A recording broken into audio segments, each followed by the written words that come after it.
Hey guys, welcome to Student Code, and as promised, I am starting the Linux session. So in the session, we will just going to discuss about Linux, how to get started, what to learn, from where to learn, and I will be giving some direction, and whatever I know, I will tell you about Linux, and I will provide some advanced and more resources after these sessions, so that you can practice it by yourself. Okay. So enough of talk and by the way I will be bilingual, मैं दोनों भाषाओं में रहूँगा, Hindi English, तो आपको language से कोई दिक्कत नहीं आने वाली है. तो चलिए बिना फर्दर डिले के स्टार्ट करते हैं. मैंने कुछ रिसोर्स कंपाइल कर लिए हैं, वो मैं आपको प्रोवाइड करा दूंगा सेशन के एंड में. तो फिर चलिए जंप करते हैं अपनी स्क्रीन पर और शुरू करते हैं. तो देखिए सबसे पहले लिनक्स है क्या. तो बेसिकली जितना हम लोग अभी तक आप लोग सुने समझे होंगे, तो उतने में आपको इतना आइडिया लगा होगा कि बेसिकली लिनक्स क्या है. लिनक्स एक ऑपरेटिंग सिस्टम है.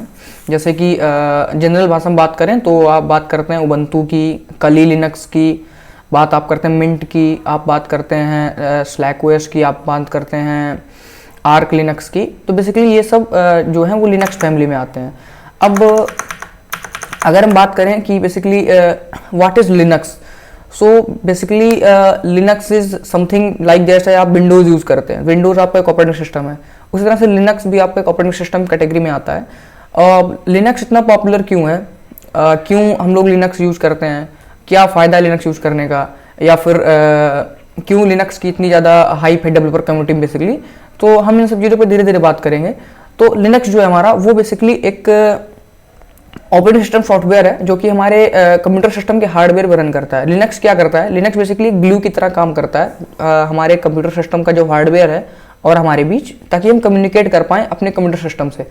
अब लिनक्स इतना हाइप्ड क्यों है, या फिर हम विंडोज़ क्यों नहीं यूज करते, हम लिनक्स क्यों यूज करें, जबकि विंडोज़ जो है वो GUI बेस्ड है. लिनक्स में बेसिकली इतना ज़्यादा GUI बेस्ड इन्हेंसमेंट नहीं हुआ है अब तक, या फिर लिनक्स में कुछ चीज़ें हैं जो कि विंडोज़ से ज़्यादा टफ हो जाती हैं, कुछ ईजी सी चीज़ें. तो क्यों हम लिनक्स पे जंप करें. तो बेसिकली लिनक्स जो है वो एक open source software. Open source software का मतलब होता है कोई सॉफ्टवेयर ओपन सोर्स है, दैट मीन्स कि आप उस सॉफ्टवेयर को अपने यूज के अकॉर्डिंग मॉडिफाई कर सकते हैं. और ओपन सोर्स सॉफ्टवेयर जो होते हैं उनकी लाइसेंसिंग फ्री होती है, आपको उसके लिए कोई भी पेमेंट करने की जरूरत नहीं होती है. आपको पता होगा विंडोज़ में अगर आप नया विंडोज़ खरीदने जाते हो तो you have to pay some amount, but that thing doesn't happen in Linux. Linux is open source, so Linux is just comes under the free distribution category, and you can modify whatever you want in Linux. That modification cannot be done in Windows. Like you want to change the file manager, you want to change the drivers, you want to add your custom embedding in operating system. You can do all these things in Linux, but Windows में ये possible नहीं हो पाता कि आप अपने according कुछ चीज़ें वहाँ पे चेंज कर पाओ. अब मैं बात करूँ कि लिनक्स कहाँ कहाँ पे है, तो आप जो एंड्रॉयड फ़ोन यूज करते हो वो भी बेसिकली एंड्रॉयड टेक्नोलॉजी का जो कोर है वो भी आपका लिनक्स OS ही है. ठीक है, मैंने कुछ नोट्स तैयार करके रखे हैं आप लोगों के लिए, जो कि मैं आपको प्रोवाइड करा दूंगा. मैं फटाक से ओपन कर लेता हूँ, ये रहे वो नोट्स. तो देखिए मैं इससे पहले कि टेक्निकल एस्पेक्ट्स में घुसूँ लिनक्स के, you have to aware from some terminologies जो कि आपको across the sessions, across the lectures Linux के बारे में पता मैं बोलता रहूँगा, तो आपको अवेयर होना चाहिए कि वो टर्मिनोलॉजीज हैं क्या. तो बेसिकली जब हम लिनक्स की बात करते हैं सबसे पहले हम कर्नल की बात करते हैं. ठीक है, तो कर्नल किसी भी ऑपरेटिंग सिस्टम में अगर आप बात करोगे तो हर ऑपरेटिंग सिस्टम में एक कर्नल होता है. कर्नल क्या होता है, कर्नल एक बेसिकली समझ लो आप, कर्नल एक ऐसा सॉफ्टवेयर पैकेज है जिसके ऊपर हम अपना OS बिल्ड करते हैं. यानी कि कर्नल वो न्यू है जिसके ऊपर हम अपना ऑपरेटिंग सिस्टम बैठाते हैं, ऊपर से उसके ऊपर अपना ऑपरेटिंग सिस्टम खड़ा करते हैं. तो बेसिकली कर्नल क्या है, kernel is a glue between hardware and applications in your OS, और बेसिकली इसको ब्रेन ऑफ OS भी कह सकते हो. डिस्ट्रीब्यूशन क्या होता है, आप लिनक्स में जब पढ़ना शुरू करोगे तो आपको फिर डिस्ट्रीब्यूशन के बारे में पता चलेगा कि डिस्ट्रीब्यूशन में कुछ चीज़ होती है. तो डिस्ट्रीब्यूशन क्या होता है, तो आप एक कर्नल ले लो, उसमें आप कुछ सॉफ्टवेयर पैकेज और भी ऐड कर दो, तो वो सब मिला के आपका एक डिस्ट्रीब्यूशन बनता है. तो हमारे लिनक्स में भी कई सारे डिस्ट्रीब्यूशन है. मेरे पास इमेज है, मैं आपको दिखाता हूँ.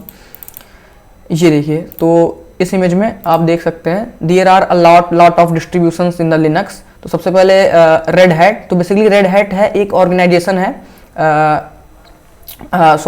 रेड हैट नहीं, RHEL एक ऑर्गेनाइजेशन है, रेड हैट इंटरप्राइज लिमिटेड, जिसके अंदर उन्होंने अपने अलग अलग डिस्ट्रीब्यूशन बना के रखे हैं। फेडोरा है, फेडोरा कोर है, सेंटोस है, साइंटिफिक लिनक्स है।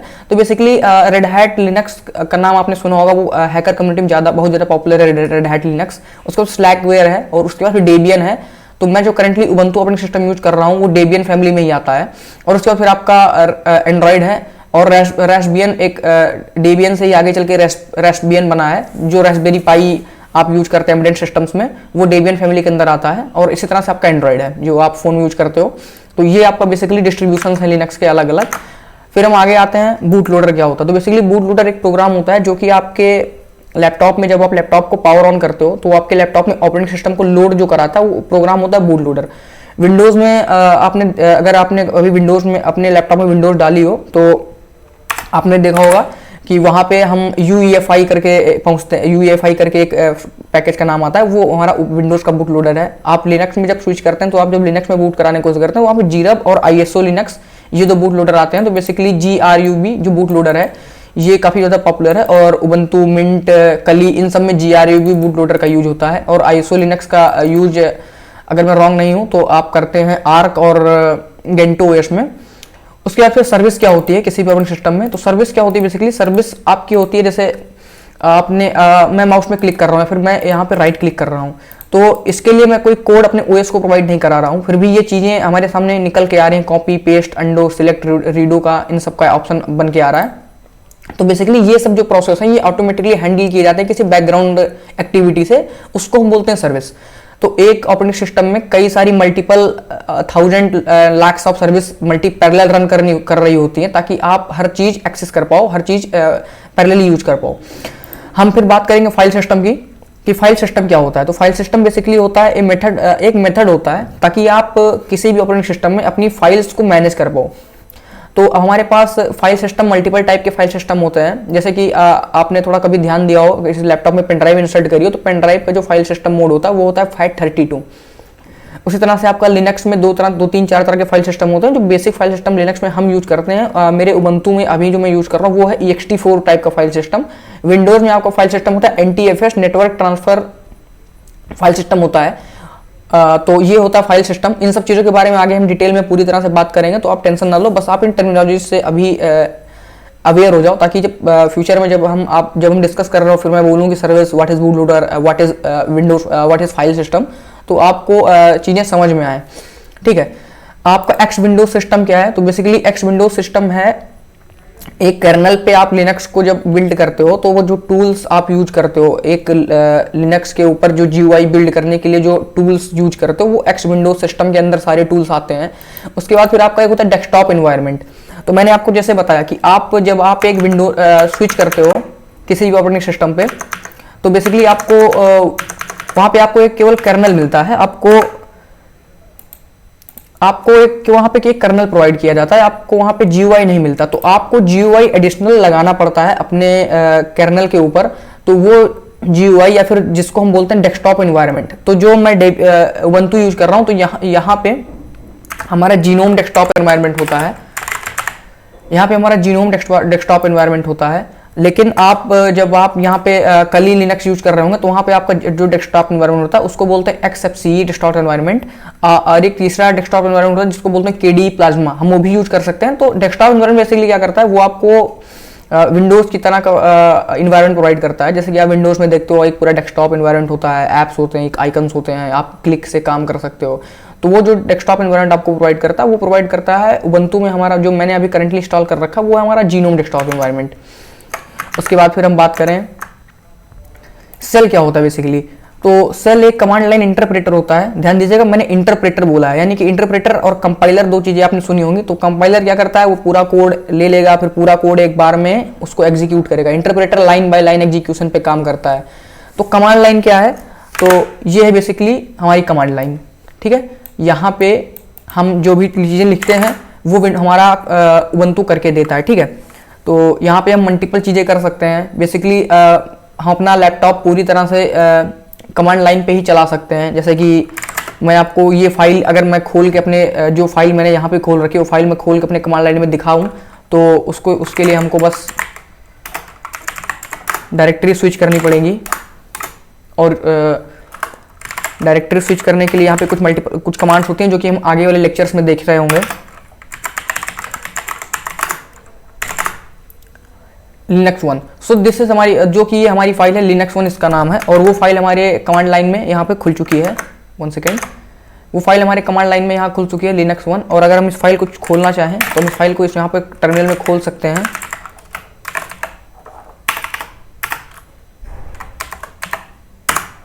ये देखिए, अब सेम की सेम फाइल,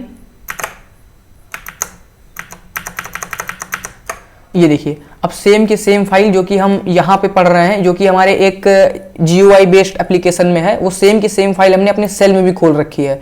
हम यहाँ सेल वाले टॉपिक पे ये देखिए, तो सेल जो कि हमारा एक GUI बेस्ड एप्लीकेशन, ये एक एप्लीकेशन है टेक्स्ट एडिटर करके, जो कि आपको ubuntu मिलता है, और वही सेम एप्लीकेशन हमने अपनी कमांड लाइन में भी खोल के रखा है, जहाँ पे भी मैं चीज़ें आपको पढ़ा सकता हूँ। तो ये है आपका CLI और ये है GUI। सो बेसिकली CLI सीखना काफ़ी ज़्यादा इंपॉर्टेंट होता है, क्योंकि अगर आप CLI से इंटरेक्ट करना सीख जाए, तो कमांड लाइन से इंटरेक्ट करना सीख जाए, तो फिर आपके लिए बहुत ईजी हो जाता है एक टेक्निकल डेवलपर इन्वायरमेंट में घुसना, क्योंकि फिर आपको ना वो सुपर पावर से फील होती है, क्योंकि GUI में आप क्लिक्स पे काम करते हो जो बेसिकली सब कर रहे होते हैं, लेकिन जब आप कमांड लाइन से बात करना सीख जाते हो तो फिर बेसिकली आप ना OS से बात करना सीख जाते हो। तो अगर आप फिर अपने कंप्यूटर से मशीन से बात कर पा रहे हो डायरेक्टली, तो फिर ये आपके लिए काफ़ी बेनिफिशियल है, क्योंकि फिर आप एरर ट्रैक करना सीख जाते हो, आप खुद से समझने लगते हो चीज़ों को कि अच्छा ये प्रोग्राम नहीं काम कर रहा, क्यों नहीं कर रहा, तो ये काफ़ी फायदा होता है। तो अभी आप देख रहे हो पैरेलली मैंने अपनी कमांड लाइन में भी सेम की सेम फाइल खोल रखी है, जहाँ पे मैं सारी इंस्ट्रक्शन पढ़ पा रहा हूँ, जितने इंस्ट्रक्शन मैंने यहाँ लिख रखे हैं। ठीक है, उसके बाद फिर चलिए इसको बंद कर देते हैं। तो बस सिंपल सा मैं एग्जिट लिखता हूँ और वो बंद हो गई। ठीक है, अब हमने सेल की बात की। अब हमारे लिनक्स में भी हमारे पास मल्टीपल ऑप्शन है सेल के। तो मैंने जो अभी सेल खोल रखा था, इसको बोलते हैं बैश सेल। ये हमारा बैश सेल है, लेकिन अगर आपको एडिशनल कुछ और पावरफुल सेल चाहिए अपने लिनक्स सिस्टम के लिए, तो आप TCSH या फिर ZSH यूज कर सकते हैं। विंडोज़ में सेल खोलने का मेथड जो होता है वो होता है CMD। वहाँ पे उसको कमांड लाइन एग्जीक्यूटर बोलते हैं विंडोज़ में शायद। CMD वहाँ पे अगर आप विंडोज़ में बार में सर्च करके टाइप करते हैं तो आपको CMD खुल जाता है। अब आपका एक लिनक्स डिस्ट्रीब्यूशन क्या होता है? तो लिनक्स डिस्ट्रीब्यूशन आपका बेसिकली होता है कर्नल प्लस फाइल मैनेजमेंट का सॉफ्टवेयर, यूजर मैनेजमेंट का सॉफ्टवेयर और एक सॉफ्टवेयर पैकेज मैनेजमेंट। मैं इन तीनों चीज़ों के बारे में आगे आने वाले वीडियोस में बात जरूर करूंगा। तो फाइल मैनेजमेंट के लिए जैसे मैंने आपको बताया कि लिनक्स में ext3 ext4 टाइप का फाइल सिस्टम होता है, विंडोज में NTFS होता है, जो आप एक्सटर्नल डिवाइसेस यूज करते हैं, पेन ड्राइव यूज करते हैं, वो FAT32 टाइप की फाइल सिस्टम होता है। यूजर मैनेजमेंट क्या है? यूजर मैनेजमेंट है जैसे कि मैं आपको दिखाऊं तो मेरे लैपटॉप में अगर मैं टाइप करूं हु एम आई, तो यहाँ पे प्रियांशु, तो यहाँ पे मैं एक यूजर हूँ। ठीक है, और हर एक लिनक्स ऑपरेटिंग सिस्टम में आपका एक यूजर डिफॉल्ट से होता है, जिसको हम बोलते हैं सुपर यूजर। तो अगर मैं यहाँ पे लिखूँ SU, तो मुझे एक पासवर्ड डालना होगा, और अब मैं एक सुपर यूजर बन चुका हूँ। सॉरी, देखिए रूट। ठीक है, तो बेसिकली ये एक यूजर तो मैं हूँ प्रियांशु, और दूसरा जो यहाँ पे मेरे लैपटॉप में एक और यूजर है वो है सुपर यूजर या रूट यूजर जिसको बोलते हैं। ठीक है, तो इन सब चीज़ों के बारे में भी हम आगे बात कर रहे होंगे कि कैसे आप यूजर को मैनेज कर सकते हैं अपने लिनक्स सॉफ्टवेयर के अंदर। और फिर software package management. Software package management का मतलब है कि आप लिनक्स में अपने सॉफ्टवेयर को कैसे मैनेज करते हैं। तो लिनक्स में सॉफ्टवेयर मैनेज करने के 2-3 तरीके हैं। जैसे कि हम एक सॉफ्टवेयर पैकेज मैनेजमेंट टूल का यूज करते हैं जिसका नाम है APT, एप्लीकेशन पैकेज ट्रैकर इसका पूरा नाम होता है। तो यहाँ पे वो हर एक लिनक्स वर्जन में बेसिकली उबंटू में तो इंस्टॉल आता है। तो APT क्या करता है बेसिकली, तो उसमें APT में कई सारी कमांड होती हैं, जैसे APT का यूज करके हम कोई भी सॉफ्टवेयर डाउनलोड कर सकते हैं और उसको अपने लैपटॉप में यूज कर सकते हैं। इंस्टॉलेशन के लिए भी APT का यूज किया जाता है, वो भी हम आगे देखेंगे कैसे सॉफ्टवेयर इंस्टॉल करेंगे। फिर मैंने बताया दिया कि लिनक्स का मतलब क्या होता है। अच्छा, आपने GNU और लिनक्स ये दो चीज़ें साथ में पढ़ के सुनी होंगी कि GNU लिनक्स कभी कभी आपने कहीं लिखा या सुना होगा। तो बेसिकली GNU क्या है? तो GNU एक फ्री सॉफ्टवेयर है जो कि कई सारे यूनिक्स कमांड्स को लेके बनाया गया था, ओपन सोर्स GNU को बनाया गया था। तो यूनिक्स क्या था? तो आपने कहीं ना कहीं पढ़ा या सुना होगा कि यूनिक्स आपका पहला ऑपरेटिंग सिस्टम था जो कि C लैंग्वेज में लिखा गया था। तो क्या किया लिनक्स वालों ने, जो लिनक्स को अभी चला रहे हैं, द लिनक्स फाउंडेशन करके है, तो उन्होंने क्या किया? सबसे पहले उन्होंने जो यूनिक्स ऑपरेटिंग सिस्टम था उसके कुछ जो कॉमन कमांड्स थे यूनिक्स के, उनको उठाया उनको एक ओपन सोर्स पैकेज में पैक किया और उसको नाम दे दिया उन्होंने GNU। और उसके बाद फिर बाद में आए अपने लिनक्स टोरवाल्ड्स और इन्होंने 1991 में अपनी हॉबी की तरह लिनक्स को स्टार्ट किया था, क्योंकि उनको वो यूनिक्स पसंद नहीं आ रहा था, क्योंकि उसमें चीज़ें थी वो लिमिटेड थी, थिंग्स वर लिमिटेड। और उसके बाद फिर वो उसमें बेसिकली अपनी इच्छा का कुछ नहीं कर पा रहे थे बेसिकली। तो जब इंसान अपनी पसंद से कुछ चीज़ किसी चीज़ में नहीं कर पाता तो उसमें मॉडिफिकेशन ढूंढता, तो उसी मॉडिफिकेशन करने के लिए लिनक्स टोरवाल्ड्स सर ने धीरे धीरे शुरुआत की और आज हमारे सामने लिनक्स है। ठीक है, अभी हम बात डिस्कस कर रहे थे GUI और CLI की। तो GUI का मतलब होता है ग्राफिकल यूजर इंटरफेस और CLI का मतलब होता है कमांड लाइन इंटरफेस। मैंने अभी दोनों चीज़ों के एग्जांपल आपको दिखाए, मैंने सेम फाइल को CLI और GUI दोनों में खोल के दिखाया। OS क्या होता है, सॉरी यहाँ पे एन होगा। तो basically an OS is a software that runs on a computing device that manages the hardware and software component that make a functional computer system. तो मैं अपने लैपटॉप को यूज कर पा रहा हूँ, मैं अपने कीबोर्ड, अपने माउस, अपने माइक्रोफोन, इन सब चीज़ों का एक्सेस कर पा रहा हूँ, मैं अपने लैपटॉप कैमरा का एक्सेस करके आपको पढ़ा पा रहा हूँ। तो इन सब चीज़ों को जो मैनेज कर रही है वो चीज़ है ऑपरेटिंग सिस्टम। तो ऑपरेटिंग सिस्टम मुझे और इन हार्डवेयर्स के बीच में कम्युनिकेशन बिठवा रही है कि मैं बोल रहा हूँ, मैं चीज़ें कर रहा हूँ, वो कैमरे में रिकॉर्ड हो रही हैं, मैं हार्डवेयर के कीबोर्ड और माउस का यूज कर पा रहा हूँ। तो वो सब चीज़ें करता है आपका ऑपरेटिंग सिस्टम। कुछ और चीज़ें हैं जैसे कि सर्वर क्या होता है बेसिकली।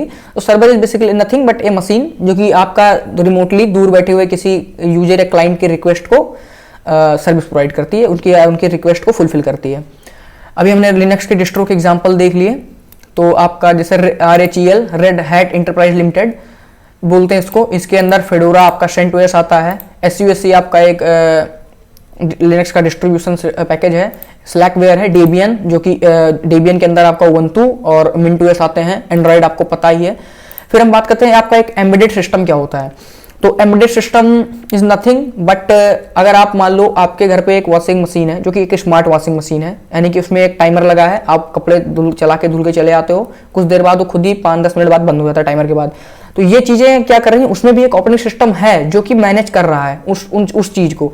तो आपका एक एम्बेडेड सिस्टम होता है जो कि केवल एक स्पेसिफिक टास्क के लिए डिजाइन किया होता है। जैसे कि आपका ऑपरेटिंग सिस्टम है, ये किसी एक स्पेसिफिक टास्क के लिए डिजाइन नहीं है। आप इसमें मल्टीपल सारी चीज़ें करते हो, मल्टीपल जगह चेंजेस करते रहते हो, आप अलग अलग चीज़ें यूज करते हो, लेकिन आपका एक ऐसी डिवाइस जो केवल एक काम के लिए बनी है और वो वही काम करेगी, उसके अलावा कोई दूसरा काम नहीं करेगी, उसको हम बोलते हैं एम्बेडेड सिस्टम डिवाइस। ठीक है, अब हमारे पास कुछ अदर एप्लीकेशन टाइप के एग्जांपल है। जैसे कि सर्वर एप्लीकेशन क्या होता है। तो सर्वर एप्लीकेशन का बेसिक काम होता है अपने क्लाइंट की हेल्प करना या क्लाइंट के रिक्वेस्ट को फुलफिल करना। आपका सर्वर एप्लीकेशन जो होता है वो डायरेक्ट इंटरेक्शन में नहीं होता कीबोर्ड माउस या फिर किसी मशीन की जिस पे रन करता है। सर्वर एप्लीकेशन का डायरेक्ट इंटरेक्शन चीज़ों से नहीं होता, वो बेसिकली केवल अपने क्लाइंट से डील करते हैं रिमोटली। जो क्लाइंट मतलब होता है कोई भी ऐसा दूसरा रिमोट कंप्यूटर या यूजर जो कि सर्वर एप्लीकेशन से इंटरेक्ट करने की कोशिश कर रहा हो। आपके फिर डेस्कटॉप एप्लीकेशन होते हैं। तो डेस्कटॉप एप्लीकेशन से आप डायरेक्टली इंटरेक्ट कर सकते हैं, जैसे कि मेरा ये टेक्स्ट एडिटर एक डेस्कटॉप एप्लीकेशन है, या फिर मेरा ये OBS स्टूडियो एक डेस्कटॉप एप्लीकेशन है जिससे मैं डायरेक्टली इंटरेक्ट करके अपने काम करवा पा रहा हूँ। टूल क्या होता है। तो tool is basically category of software that make it easier to manage computer system. तो टूल्स क्या होते हैं, टूल्स कुछ ऐसे सॉफ्टवेयर होते हैं, पैकेज होते हैं जो कि हमें एक्सेस प्रोवाइड करते हैं ताकि हम अपने कंप्यूटर सिस्टम को इजीली यूज कर पाएं। फिर आपने सुना होगा स्टैटिक और डायनेमिक पेज क्या होते हैं। तो स्टैटिक पेज क्या होते हैं। तो स्टैटिक पेज एक ऐसा पेज होता है जैसे कि आपने एक HTML फाइल बनाई, आपने कोई पेज बनाया, उसको अपनी हार्ड ड्राइव पे सेव किया, फिर आपने उसको अपने ब्राउजर में रन कराया। तो जैसा आपने अपने हार्ड डिस्क में उसको हार्ड ड्राइव में सेव किया था वैसा का वैसा वो रन होके रेंडर होके आपको वेब पेज पे दिख जाएगी। एक डायनेमिक साइट इसके जगह पे क्या होती है। डायनेमिक साइट क्या होती है, पहले वो आपके वेब सर्वर से किसी एप्लीकेशन को भेजी जाती है, फिर उसको वो एप्लीकेशन उस वेब पेज को रेंडर करके उसका कंटेंट जनरेट करता है। ठीक है, तो आपका वो होता है एक डायनेमिक साइट। और फिर अभी हम बैश की बात करें तो बैश का फुल फॉर्म होता है बॉर्न अगेन शेल। तो ये थी आज सारी की सारी टर्मिनोलॉजीज जो कि हम आगे के लेक्चर्स में यूज कर रहे होंगे, और मैं ये सब चीज़ें आपको प्रोवाइड करा दूंगा नीचे डिस्क्रिप्शन बॉक्स में, आपको एक लिंक में ये सब चीज़ें मिल जाएंगी। और आगे के नोट्स भी मैं तैयार करने की कोशिश कर रहा हूँ। बाकी आप फैमिलियर हो जाओ लिनक्स से। अगर आपको चाहिए होगी इंस्टॉलेशन की तो मैं एक इंस्टॉलेशन की वीडियो आपको प्रोवाइड करा दूंगा। वैसे भी इतना टफ इंस्टॉलेशन है नहीं, आप वर्चुअल बॉक्स में लिनक्स को यूज कर सकते हैं। और मेरा या फिर आप ऑनलाइन भी अगर यूज करना चाहें तो आप ऑनलाइन भी लिनक्स को यूज कर सकते हैं। ऑनलाइन लिनक्स को यूज करने के लिए एक वेबसाइट मैं आपको रिकमेंड कर दूंगा। हैक2बॉक्स एकेडमी करके एक वेबसाइट है जो कि फ्री प्रोवाइड करती है आपको एक यूज करने के लिए लिनक्स जैसी चीज़ें, तो आप यहाँ पे जाके बेसिकली एक Linux environment, online Linux environment use कर सकते हो। तो वेबसाइट आप जरूर चेक कर लेना ये आके। बाकी अगर कोई डाउट हो आपको तो आप कमेंट सेक्शन में बता सकते हैं और मुझसे कनेक्ट कर सकते हैं आप through social media channels, through my Discord channel, through my Telegram channel. तो चलिए फिर आपसे मिलते हैं हम नेक्स्ट वीडियो में। तब तक के लिए tata bye bye, take care और देखते रहिए स्टडी इन कोड।